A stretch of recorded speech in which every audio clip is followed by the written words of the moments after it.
Il est 13 h, bonjour à tous, regardons ensemble les titres de ce vendredi 21 janvier. Vers la fin des restrictions sanitaires, annonce faite par le Premier ministre hier lors d'une conférence de presse, deux dates à retenir, le 2 et le 16 février. Le pic de la vague de Covid liée à Omicron semble derrière nous, mais un sous-variant, le variant BA2, inquiète les épidémiologistes, il est extrêmement contagieux. La suite dans l'après-midi de l'affaire des sondages de l'Élysée, 5 ex-proches collaborateurs et conseillers de Nicolas Sarkozy comparaissent pour favoritisme et détournement de fonds publics.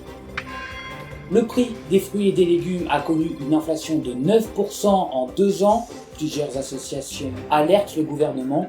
Elles demandent des aides pour les familles les plus démunies. Jean Castex et Olivier Véran ont annoncé hier soir un allègement des mesures sanitaires dès le 2 février, fin du télétravail obligatoire, du masque à l'extérieur et des jauges dans les lieux publics. Le pass vaccinal, quant à lui, entre en vigueur lundi prochain. Nathan Ramaïrisson. Il entrera en vigueur à partir de lundi prochain. Dès le 24 janvier, le pass vaccinal sera demandé pour les 16 ans et plus souhaitant rentrer dans une salle de concert, un stade ou un restaurant. Il sera également exigé pour prendre des transports comme le train ou l'avion. Ensuite, à partir du mercredi 2 février, le gouvernement a annoncé un allègement de plusieurs mesures sanitaires. Le télétravail appliqué au moins 3 jours par semaine ne sera plus obligatoire mais recommandé.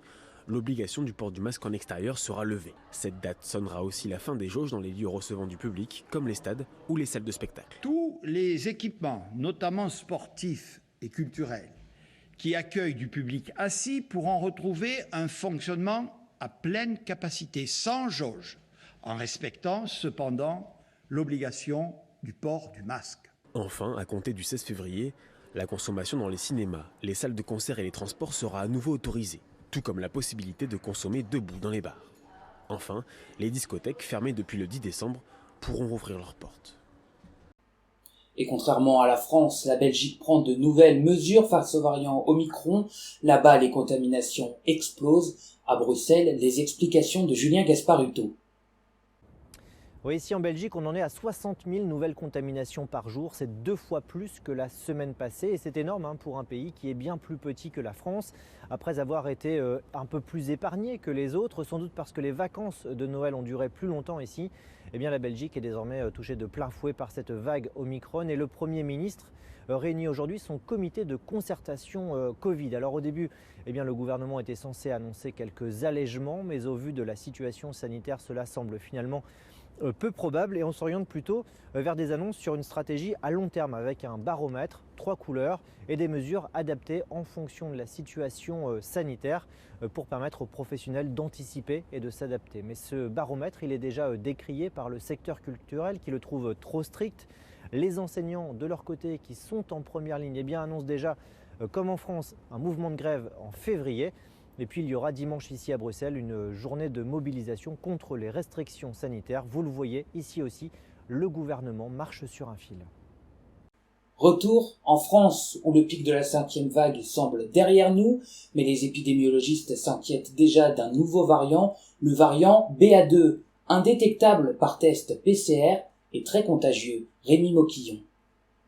Et si le pic de cette 5e vague était encore loin d'être atteint ? Le responsable ? Le variant BA2, un nouveau variant du Covid-19, plus précisément une mutation d'Omicron. Déjà repéré en Chine, à Singapour ou en Allemagne, ce sous-variant est devenu majoritaire au Danemark en à peine 10 jours.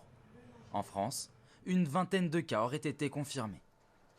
Une propagation express qui laisse sous-entendre à la communauté scientifique que ce BA2 pourrait être plus contagieux que le variant Omicron originel. Pour l'heure, son séquençage est encore difficile et ne permet pas de connaître sa réelle ampleur ni sa dangerosité. Tandis qu'en France, le pic épidémique de la 5e vague était estimé pour le 15 janvier, mais de nouveaux records de contamination sont atteints chaque jour. L'ex-ministre de l'Intérieur Claude Guéant et 4 anciens conseillers et collaborateurs de Nicolas Sarkozy fixés sur leur sort dans l'après-midi, ils sont accusés de favoritisme ou de détournement de fonds publics dans l'affaire des sondages de l'Élysée. 1 an de prison est requis contre Claude Guéant, Agathe Coutel.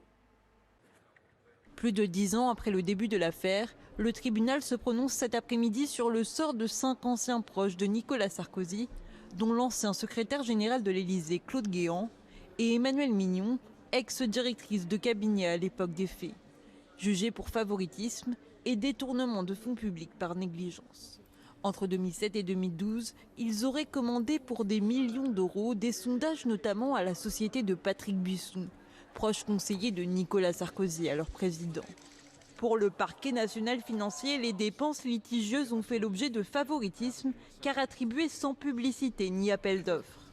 Selon l'avocat de Claude Guéant, ce n'est pas son client qui a commandé ces études, mais bien Nicolas Sarkozy. Aujourd'hui, on sait que le président ne peut pas être jugé, c'est la Constitution qui le dit, mais Claude Guéant, lui, est jugé pour des actes qu'il a exécutés sur instruction du président de la République. Donc c'est quand même un contournement de la Constitution, me semble-t-il. Fin 2021, le parquet national financier avait requis 1 an de prison ferme et 10 000 euros d'amende contre Claude Guéant, déjà incarcéré depuis le 13 décembre 2021 dans une autre affaire. De sources judiciaires, son extraction a été sollicitée pour le délibéré. Le gouvernement ordonne d'abattre plus d'1 million d'oiseaux dans le sud-ouest de la France, une solution drastique pour stopper la grippe aviaire. Le cauchemar continue donc pour les éleveurs de volailles. Agathe Coutel. Abattre toutes les volailles par prévention, 226 communes du sud-ouest sont concernées par la mesure, dont 161 dans les Landes. Une solution drastique, mais absolument nécessaire pour stopper la propagation de la grippe aviaire, selon ce comité interprofessionnel de la filière du foie gras. C'était inévitable que la stratégie devait évoluer et que pour éteindre le feu et surtout protéger les autres zones, on devait forcément passer à une stratégie de dépeuplement massif. Pour les éleveurs, c'est la course contre la montre. 5 sites ont déjà été réquisitionnés dans les Landes. Pour ce syndicat agricole, cette stratégie du vide sanitaire est inefficace.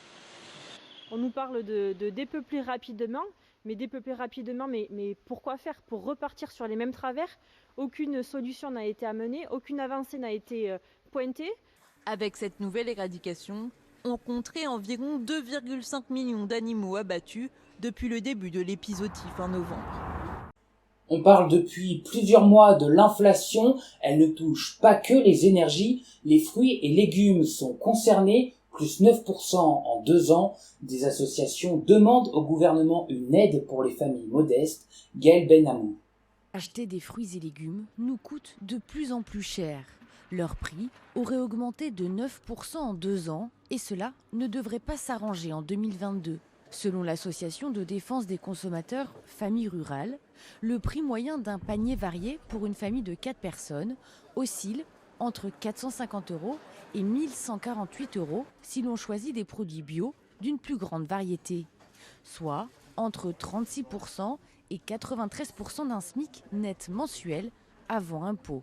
Les prix s'envolent en Outre-mer, le même panier de produits y coûte près de 50% plus cher qu'en Hexagone.